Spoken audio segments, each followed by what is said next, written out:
Kip Brown has boat speed, but he's going to be way out in lane 3. Now, watch the leapfrogging as Brown pulls out, as he probably has the 5 boat lengths right now. He turns it left. Oberto was past the buoy.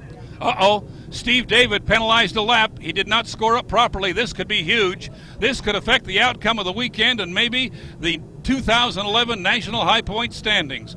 Steve David, not a legal starter. He was over the line. He crossed the score-up buoy onto the backstretch too soon.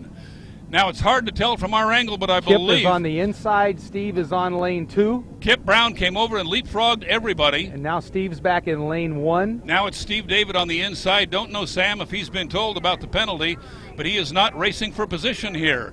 The leader is going to be Kip Brown off to his right in lane 2. Those two are going to come flying down and make a start. 1 mark. It's a good start, and Steve David is the leader across the line with Kip Brown right on his hip. Don't know how hard Steve will choose to run here because he will be notified that he's going to be penalized a lap for a violation of the score-up buoy.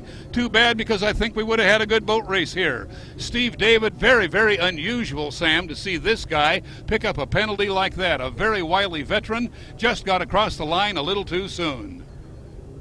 And that's going to be a tough day on the team from Madison, but we saw it happen right here. Steve's going to have to make up all the ground he's got, because right now he's looking at 169 points, and you know he's going to try to get around there to catch up to Dr. Muscatel and to John Zimmerman. Right now Zimmerman's cruising along the backstretch of an easy second place officially. He's in 3rd on the race course, but Steve David is really pouring it to the Oberto. The way that both Zimmerman and Muscatel are running on the backstretch, it's fairly unlikely that Steve is going to get around to lap them and pick up 2nd place, but he's certainly going to try. He has not given it up. He has a rooster tail and a half lead on Kip Brown, who I'm sure has been told by Uncle Nate that he does not have to catch Steve David.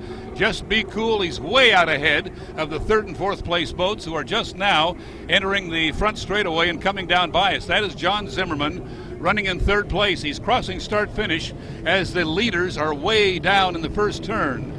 Steve David onto the backstretch. Sam, it really doesn't look like he has enough of a speed advantage over the 3rd and 4th place boats to come around and catch him. They are both running pretty well.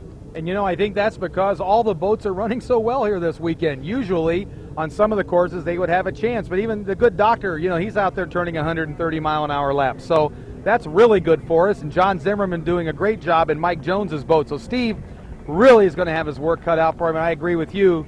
He has only about a 1/3 of the lap lead on the other 2 guys.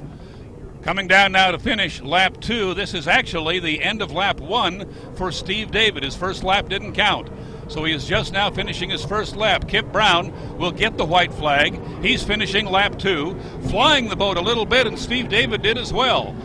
I thought that both of their radio men probably would have told them to take it a little bit easy here, nothing to gain by running hard, but they certainly were flying the boats as they came down the front straightaway here right in front of us. Steve David onto the backstretch now. He has to know by now, Sam, what his situation is, I'm sure. His radio man was told. He heard the call the same time you did. So it'll be interesting to see the strategy play out here. Again, Steve David would have to catch Dr. Ken Muscatel, who is a half a lap ahead of him right now. And Muscatel only has 1 lap to go, so I don't think that's going to happen. And Steve David is going to be relegated to 4th place unless somebody has a mechanical issue here. Kip Brown is going to run right up behind Steve David as they come into the turn, and Brown will come around and get the checkered flag. Steve David will get a white flag as he comes by, finishing officially his 2nd lap. Steve David, the U1. Oh boy, Oberto. And this, Sam, really represents a substantial setback. A 4th place, 169 points, 400 for Kip Brown in the Miss Red Dot. Steve David is going to have to scramble now just to make the final heat, so we have a big story developing here in the Oberto camp. Not a great start to their weekend.